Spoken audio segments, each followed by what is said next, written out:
Good morning and welcome to our 5th summer workshop for tuition benefit. Today we will be discussing scholarship administration system and how it relates to tuition benefit. Originally we had planned someone from the Office of Scholarships and Financial Aid to join us here today to make this presentation. Unfortunately, they did have a schedule conflict at the last minute and they are not able to make it. But I used to run the scholarship admin program before I came here to scholarship admin. So I should be able to answer most questions that you might have along the way in addition to my presentation. So we'll go ahead and share the presentation.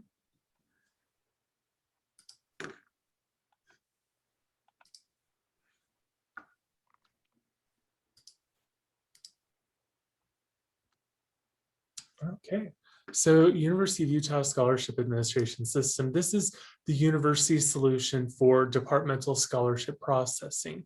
Today, we're going to talk about this in the context of graduate students on tuition benefit, whether they're GF or you're covering other costs associated with students being on tuition benefit. So we're going to cover how to set up an item type for a grad fellowship, how to use the grad fellowship placeholder in the case that you have a scholarship or a fellowship that's being paid on a recurring payment through accounts payable, and how to pay for non-tuition benefit charges such as differentials, fees, health insurance premium that are not a part of tuition benefit. So to access scholarship administration, you would go through CIS. It's under student support, scholarship admin, but does anyone scroll down anymore now that we have those little search boxes at the top where you can type scholarship admin in? So today we've got tuition benefit coordinators. Some of you might be the scholarship admin user in your area. Some of you might not be. And we have some folks here who are not the tuition benefit coordinator, but utilize scholarship administration for the tuition benefit coordinator. So if there are any questions along the way, based on the different hat you wear, I'm going to try to cover both sides, whether it's you doing the footwork or you being the non-scholarship admin user tuition benefit coordinator who's talking to the user about what they need to do here. So any questions along the way, go ahead and drop them in the chat box as they happen. So in scholarship administration, this is the main landing page for those who have access to the system. At the very top, we see 3 parts of the system: SF or scholarship fellowship item type setup, report student awards, and reports. So we're going to start with SF or scholarship and fellowship item type setup. So what is an item type? This is lingo for how income accounting works. An item type is what connects your particular chart field to a particular use. So you might have a general chart field or activity or project, but you might be using it to pay a differential and pay a health insurance premium, but not everything. So things are going to be coded differently based on how it's going to be used. Okay, so with that, we take into consideration what is the matriculation status of the end recipient, the student. Is this a scholarship or fellowship, and what is the name of this? Usually the name would correspond with a gift agreement, project type. Oftentimes you might put the PI name in there. For example, we've got a lot of NIH T32s, but in some areas you've got 7 different PIs on the same type of grant. So you might say T32 Dr. Smith Lab. The type of award, is this scholarship or fellowship? And we'll go into what that means. Refundable status, is the excess of that award after their tuition bill, is that meant to be refunded to the student or not? Is there a required enrollment level? Is there a need-based contingent to the award? And then of course the chart field. So to set up an item type for a graduate fellowship, here's what you need to have first.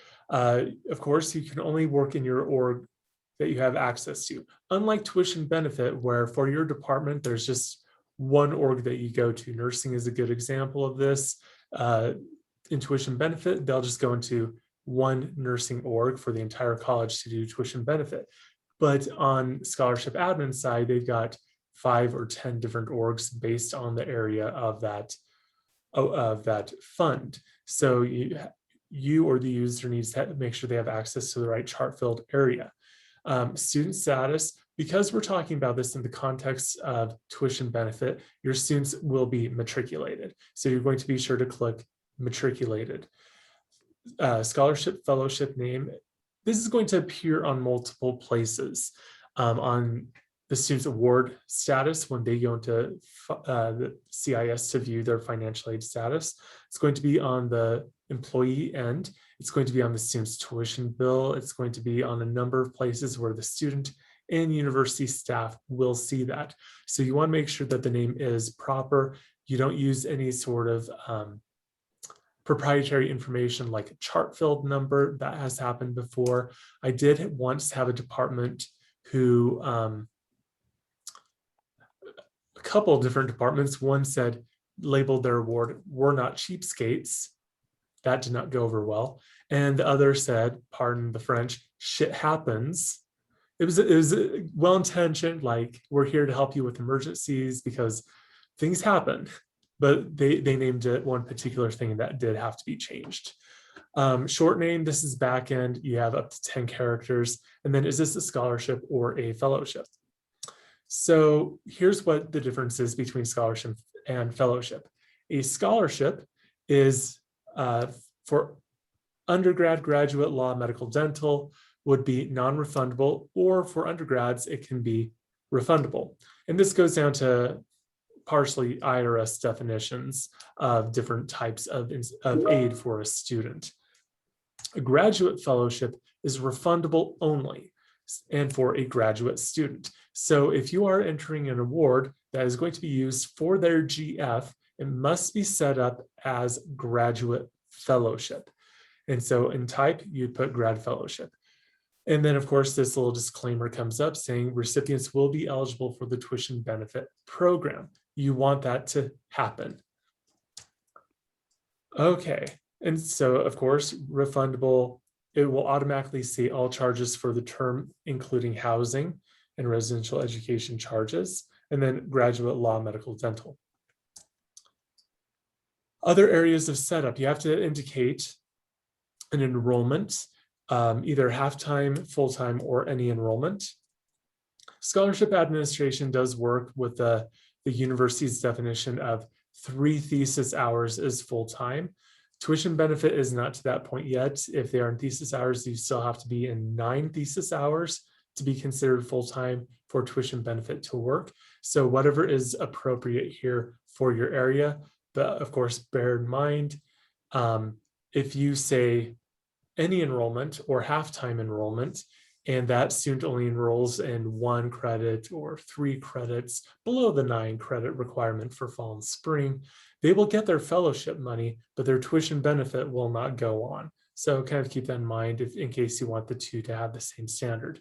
Is this a need-based award? This comes back to, what does the gift agreement say? What does the grant say? If there's any element of considering a student's socioeconomic status or their financial need to persist in their education, you slap yes on that. That also means that the student must have a FAFSA on file for that year. And then, of course, the chart filled, the activity or project, you'd enter the information. The org department will automatically fill with whatever org you click at the very top of the page, for those of you familiar. Okay, oh, there we go. So now to report the student award, we've created the item type. So now how are you going to process the fund, getting it to the student's tuition bill? You'd come in here, report student awards, which is an option on the black toolbar at the top of the page. Department, you'd select the department that the org is coming the org of the fund, and the proper academic year. Really important to note, in the case that you did not get my few emails on this already, very important to note, for 2020-2021 academic year, which includes this current summer semester, scholarship admin will close tomorrow. So if you have any adjustments to make for fall 2020, spring 2021, or summer 2021, that needs to be done by the end of business tomorrow. As I mentioned in those emails, if you anticipate a student will need to have their fellowship increased, or they're not going to earn enough and you're going to supplement with a graduate fellowship for summer, you cannot wait until we final in August. That needs to be done in scholarship admin by tomorrow. So keep that in mind. So again, academic year 2021-2022 has been open for quite some time. So you are able to go in right now and make those awards. And then you'd hit the red search button under Start with Award. Oh, golly, my mouse is acting really strange. You don't need to worry about entering anything into those fields in general. Award name, fund type, you can just hit the search button. And here you will find your various awards in alphabetical or numerical order. And across the line, you will see the basic chart filled information. So you can make sure that it is coming out the correct activity or project. And of course, as your project numbers change, you have to create a new item type with that. The item types do not automatically update as your project updates. So if you have some old stuff in there that is no longer in use, you can be in touch with the scholarship team in financial aid office and request to have those removed. Okay, and then to award, you'd hit that award scholarship button.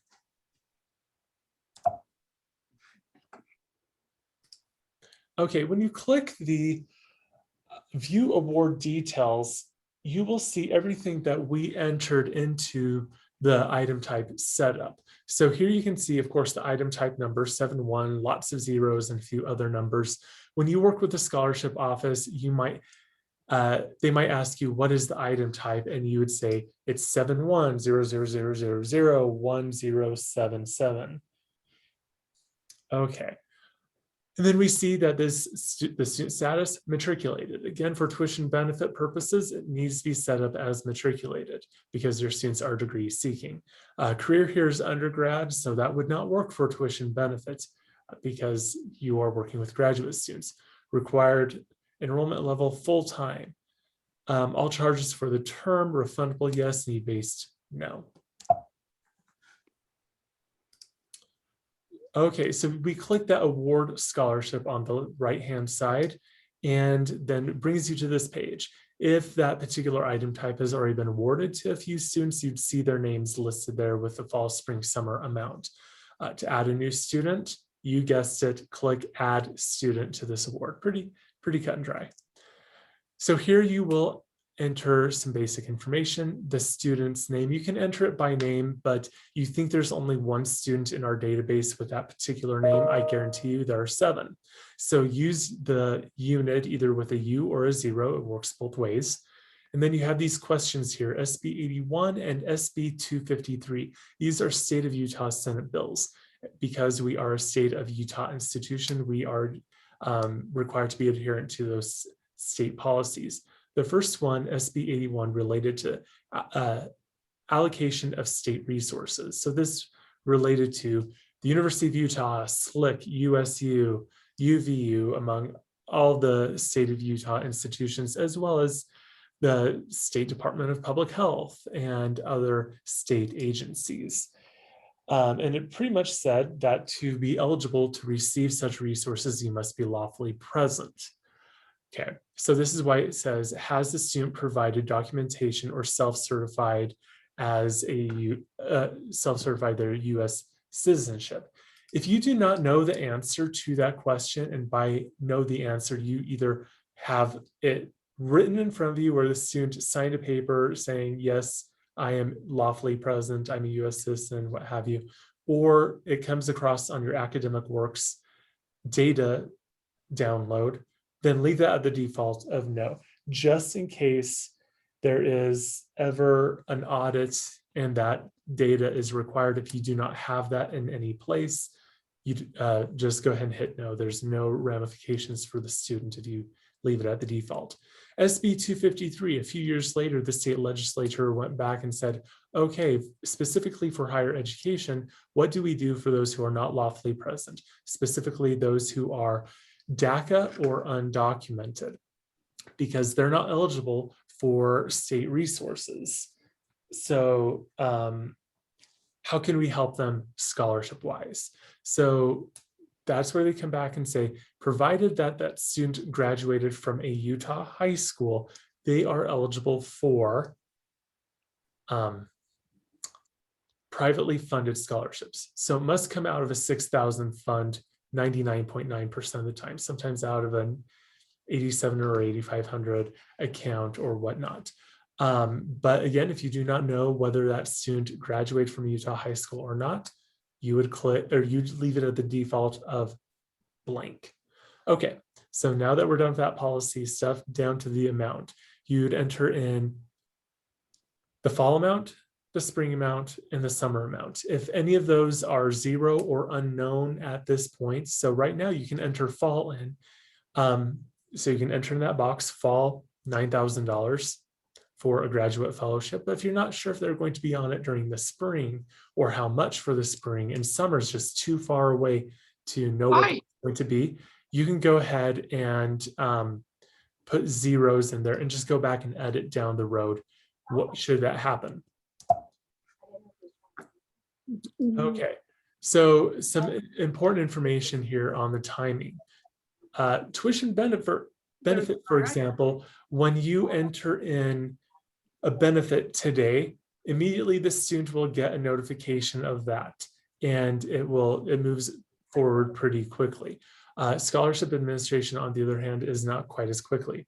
So today is Tuesday, 10 something in the morning.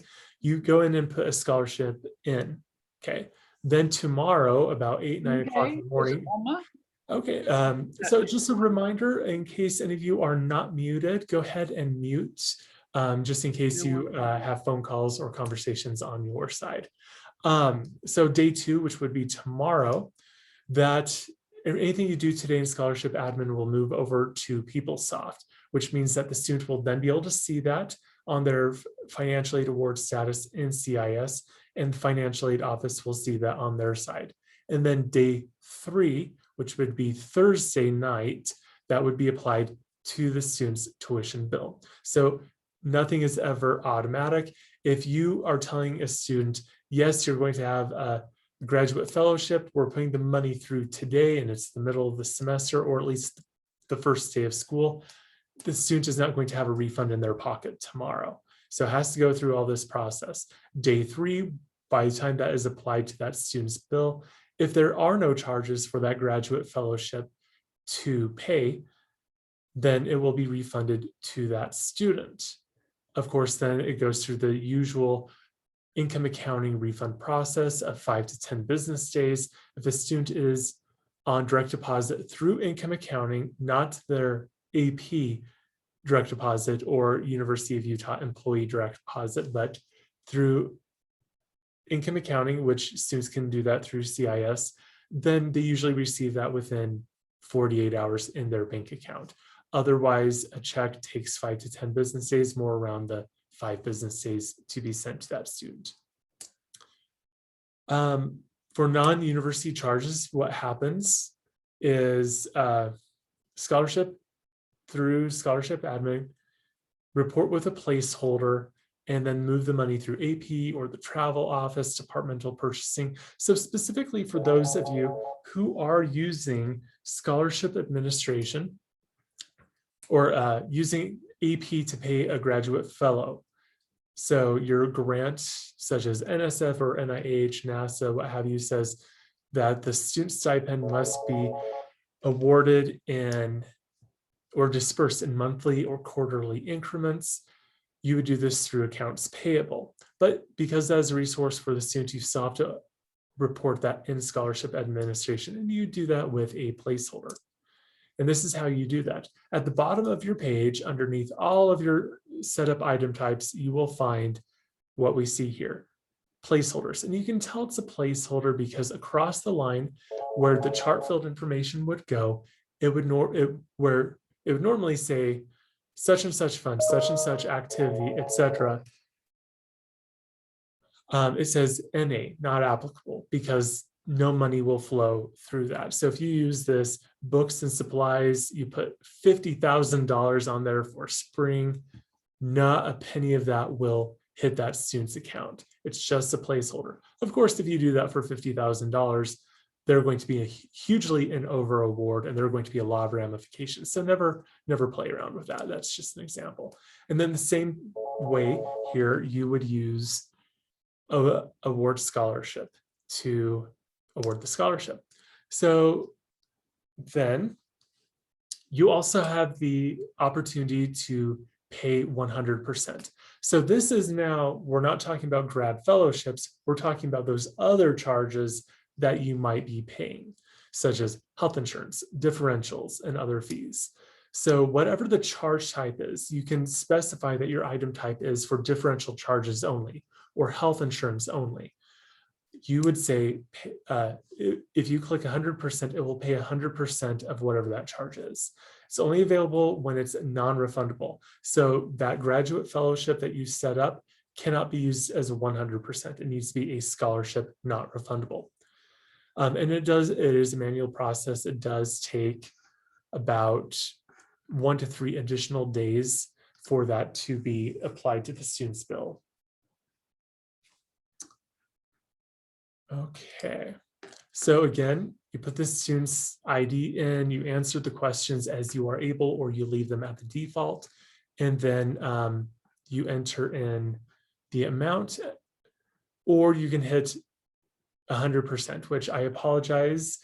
Scholarships put together this for me, and they probably used the wrong slide here, but they're usually right here on the left side of amount. An option where you can click 100%, and you don't have to put an amount in and just say 100%. And then you click finish and you move from there. And then of course you can view student awards. Because inevitably, if you are the scholarship admin user, or if you're not, you may still have students come to you and say, hey, you offered me a fellowship, or you are supposed to be paying my differentials, or this or that.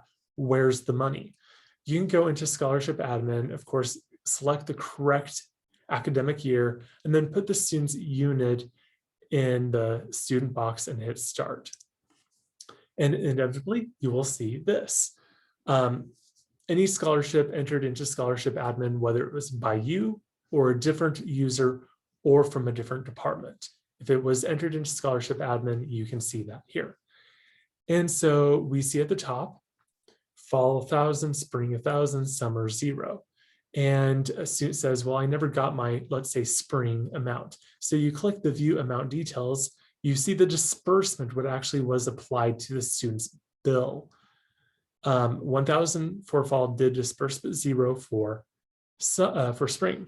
So then you can click down, view award details, and see how the item type was set up. You might have set up the item type a long time ago, because this is one of 500 things that you do. You probably don't remember how it was set up. Or this has been around long enough, you might be inheriting item types set up by a previous employee, and you're not sure how it was set up. So you would click the view award details and review the information there. So for example, this says required enrollment level full-time. So this student, and when I did this screenshot for scholarships a year ago, this student was enrolled in 5 credits, nowhere near full-time, so that's why it never dispersed. So you can do some troubleshooting on your side if students say, where's my grad fellowship? Where's my health insurance that you said you were paying? Where's the award for that? Where's my differential payment? You can see if it was entered in, you can kind of troubleshoot here what may or may not have gone wrong before you then reach out to me or to scholarships and financial aid to troubleshoot.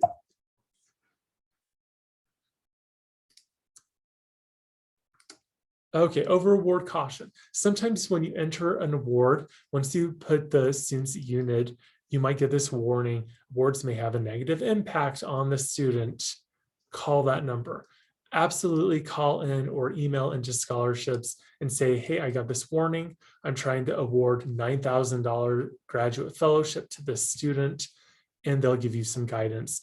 The student might be an over reward, which might just mean they have loans and they need to reduce the loans to make room for that graduate fellowship or that insurance payment.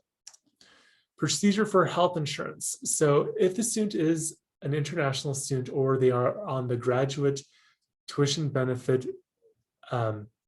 subsidized health insurance. Hey, Matthew. Yes, Ryan. I'm sorry to interrupt, but just I wanted to go back to that the negative impact. Yes. So I was just dispersing a bunch of scholarships and I got a bunch of those notifications. So I compiled the list, sent it over to the scholarship office, and they just said, go ahead and disperse anything. If there's anything negative, it won't be dispersed or something. Is that correct? Is there something else I should do to double check that? As far as I've been instructed, you should still reach out to them and ask them questions. They've not notified me as a partner of any changes to their process, and they have not made any mention to scholarship admin users at large of there being change to that process when this comes up. So I will definitely reach back to them and say if there was a change, that needs to be notified to users. But as far as I know, if you see this warning, you do need to reach out to them and ask, just because there can be a negative impact on that student. I'll forward you that conversation. They just said since we haven't dispersed any federal aid, they should be good. Yeah, sounds good. Okay, thanks. Yep, absolutely. Okay, so back to health insurance. If the student is international, or they're on GSHIP, the Graduate Student Health Insurance Plan, you can use scholarship admin to pay the student's portion of this. Not that 80% subsidized, unless of course they're a graduate fellow and you're just paying all their insurance, because that is not part of the subsidized plan.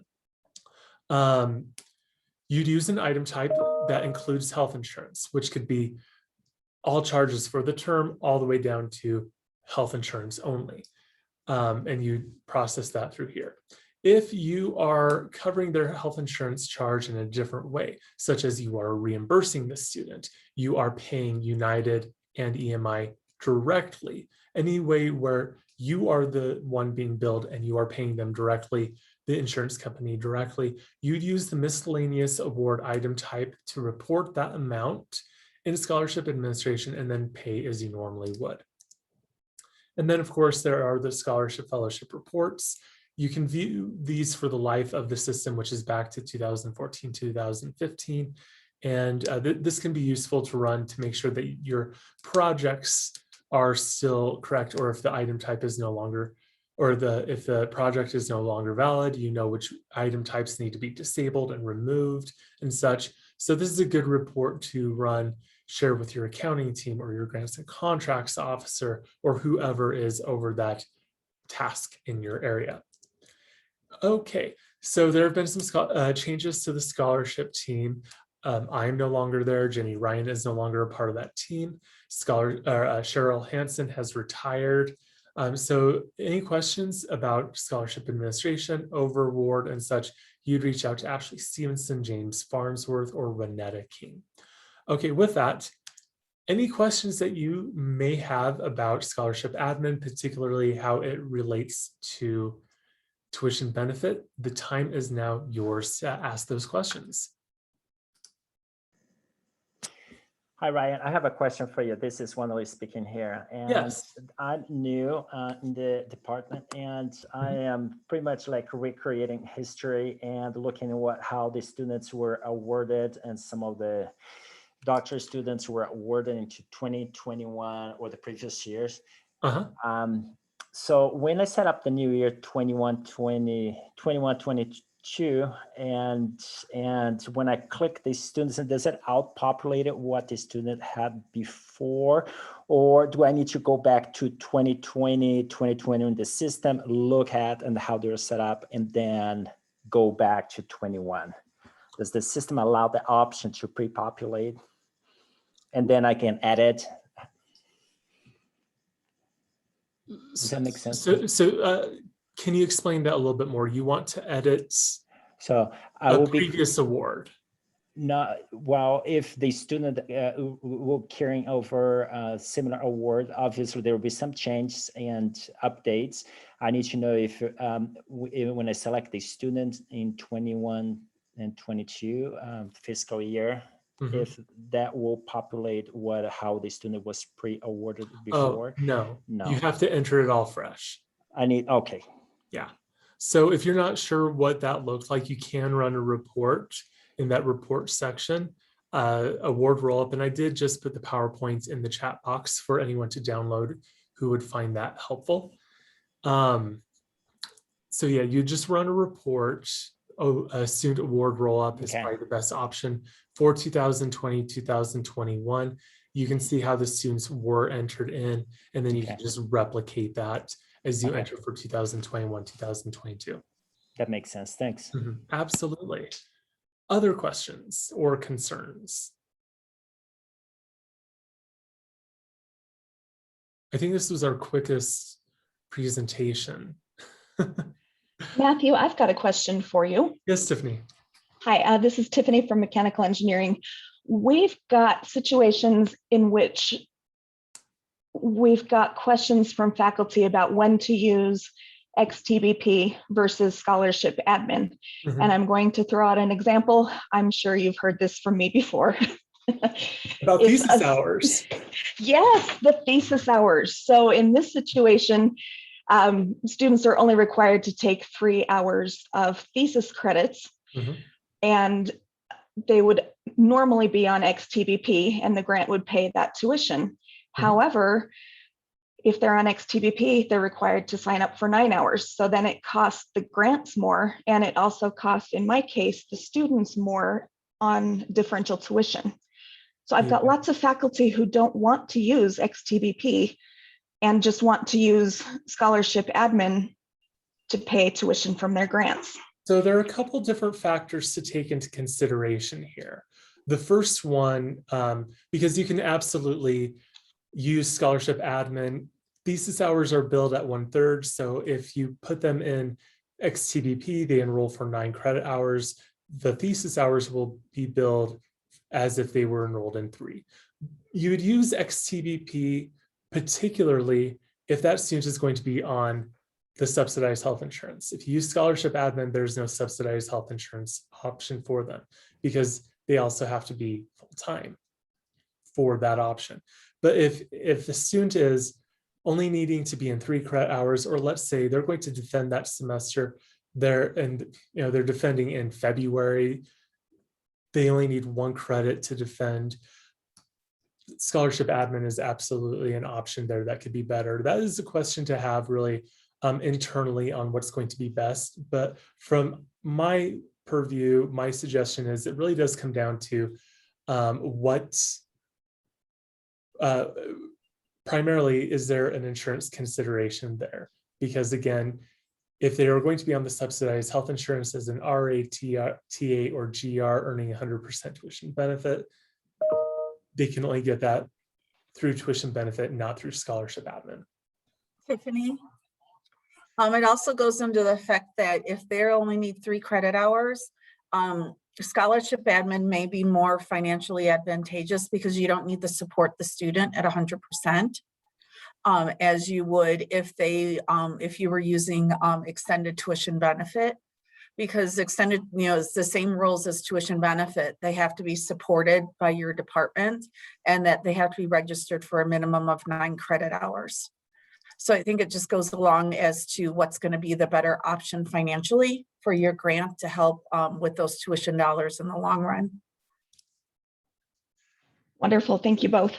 And then like Matthew had alluded, if you have students that are on the subsidized health insurance, and they only need to take 1 or 3 credit hours, your department can choose to enroll the student, but United Healthcare requires a minimum of 3 credit hours. So there's the option where the students would still receive the university plan. It's just your department then would be paying the bill. And then for your international students that you're using that option for, since as we learned last week, Carey Hill enrolls all F1 and J1 visa holders, you would just put in a scholarship that Matthew just went through to cover their international student health insurance fee. Got it. And Thank you. as always, reach out to us if you have any questions. Okay, I had a question come through the chat box. Is subsidized insurance different than G-SHIP? No, that they are the exact same thing. Same plan, same eligibility. G-SHIP is just the acronym for the subsidized plan. Other questions, you can go ahead and unmute yourself and ask, or you can put it in the chat box, whatever works for you. This is your time, so feel free to ask anything that you have on your mind relating to the topic. Question, Matthew. This Yes, is Whitney. Whitney. So with scholarship admin, if we manually enter in the number instead of clicking the 100%, how long does it take for that amount to disperse in the system? Because I've had it where it, takes 1 to 3 business days for that as well. And I thought that by manually entering in the number that's specified, so it reduces the amount of work on scholarship admin side, that it would go a little faster. So the 1 to 3 business days when you put in the actual number, that is processing time. Because as I mentioned, you enter that in at it's 10:30 in the morning today. That's not in PeopleSoft. It doesn't get moved over to PeopleSoft until tomorrow. And then there's a day before it can be dispersed to the bill. So that's just all systematic. If you use the 100% option, that adds 2 more business days to that because Okay. process. Okay, that makes more sense, because I was like, wait, the timeline's the same. Just a little different, yeah. Yeah. Okay. And then question, when did Jenny leave? So she's still in the University Office of Scholarships and Financial Aid, but she is now over federal compliance. So she's not on the scholarship team anymore. I believe that change was about a month and a half ago. So it's relatively recent. Because I was like, I didn't know. I was like, wait, Jenny left? No. Yeah, I mean, yes and no. She's still around. Yeah. Okay. Good. I'm glad she's still around. Okay. Thank you, Matthew. Of course. Okay, so just kind of a recap as others type in their questions or think of anything that you'd like to ask. If it's a graduate fellowship that you are providing for a student, whether it is in general, where it's all being dispersed in one lump sum in the semester, which is the primary way of using a graduate fellowship, or if by specification of a grant, it's going to be on recurring payments through accounts payable, either way, you have to use scholarship admin. If it graduate fellowships as usual, you do one lump sum, $9,000 or how much, that's just a number, and it will all disperse to a student. Something to take into consideration, let's say you are in a program that has fees differentials, your student might be a graduate or an international student and they have the $150 international student surcharge. If there are fees on that student's bill that are not covered by tuition benefit and will not be covered by you, the department, that student needs to understand that that fellowship, let's say $9,000, that they get every semester is going to go towards those charges first. So that's why I say every training, every workshop, it's now to a point where I'm pleading and begging. Anytime you offer an award, and that includes tuition benefits, such as an assistantship or a fellowship, in that assistantship contract, in that fellowship offer, please outline what will be covered and what will not be covered. So students understand my tuition bill is covering base tuition and mandatory fees, but because I'm in this program, I have lab fees and a differential and 20% health insurance premium that are my responsibility. So that students don't come back to you and say, I only got $7,500 of my $9,000 fellowship. Where's the rest of the money? We don't want surprises. We want students to understand everything as best as they can so that they can make the plans and arrangements they need to for themselves and their family as they move forward in their program. So again, just bear that in mind. And also, if you put the fellowship through first before tuition benefit, that fellowship will go towards their tuition costs until tuition benefit kicks in. That's why it's also important to make sure that you are monitoring the signing and approval of the student in tuition benefit and making sure that the students are enrolled for the proper amount of credits. Because for however long it takes for tuition benefit to hit the tuition bill, that's how long their fellowship is going to be held ransom by those tuition costs before it can be refunded to the student. And then secondly here, if a student is on a recurring payment through AP, firstly, you're going to want to work with AP on their deadlines and their process. And of course, get things in as early as possible. Anytime a student resource goes through AP, that does get routed to the University Office of Scholarships and Financial Aid as a reviewer. They will take a look at that. And if they do not see the placeholder, whether it's miscellaneous, books and supplies, scholarship fellowship placeholder, if they don't see that recurring payment reported in scholarship admin on a placeholder, they will either deny it or push it back to you, the preparer, to make that change in scholarship admin. And when I was doing the approvals, when I worked in that office, some people would say, oh, golly, I just forgot about that.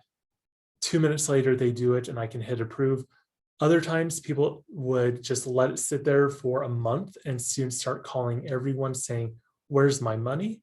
So just bear in mind there, you do need to take these steps and nothing will be approved for AP to process until that step is satisfied. So keep that in mind as well. So either way, if you have a GF, you're using scholarship admin in one way or another. Question in the chat box. Is tomorrow's June 30th deadline only for GFs? So the deadline tomorrow is for scholarship admin at large. So in the case that you are also in charge of undergraduate funding, it's the last day that you can do anything in scholarship admin, graduate, undergraduate, non-matriculated for fall 20, spring 21, and summer 21. So, but specific to the GFs, yes, if you have a GF for the summer and tomorrow is the last day that it can be entered in. So if you need to make any adjustments, that needs to be done. Please run your reports. If you see that a student is not keeping up with their earnings for whatever reason, and if you're not the one who's the payroll reporter or the supervisor of the RAs or GRs or TAs or what have you, if there's any chance that the student is not going to keep pace to earn their anticipated level of tuition benefit, and your regular course of action would be to supplement with a GF, that needs to be done by tomorrow. Otherwise, when we final in August, it's going to be a much more difficult process for us to go through. So please, if you've not ran your reports, please do that. Please review. Please have those conversations internally as needed. But so it's not just for GFs, but it also is if you're paying that student's differential, if you're paying their lab fees, if you're paying their international student surcharge, if you're paying any of those costs that you do through scholarship admin, that needs to be done by end of business tomorrow. Okay, so between the questions and the recap, any other concerns that have come up?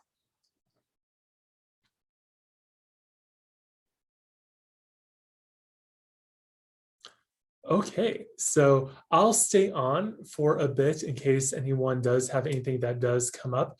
I will go ahead and end the recording. As a reminder, we will be putting these recordings and the PowerPoints up on our website for you to refer to back to later. They will only be on our website for a short amount of time, probably through the end of August, if end of July at the very minimum, end of August at preference. And then we will be moving to a shared box format just because these videos take up so much space on our website. And then our final workshop is going to be on Thursday, 10 o'clock, same place right here on Zoom, which is going to be an open forum Q&A. So there's no presentation, there's no planned agenda. This is for you and your colleagues. Any question that you have about any facet of tuition benefit, please come with your questions. That time is yours, and we are going to be here to answer those questions. And you can bring your questions or you can email them to me ahead of time so we can anticipate what your concerns are, and then we will discuss. It's also a good time for you to say, hey, I'm encountering this problem. How have the other coordinators managed this? Such as, different logistical things such as contracts, offer letters, organizational considerations. That's your time to also ask questions of each other. So with that, thank you for joining us here today. Again, I'll stay on for a bit in case there are any concerns, and we'll go from there.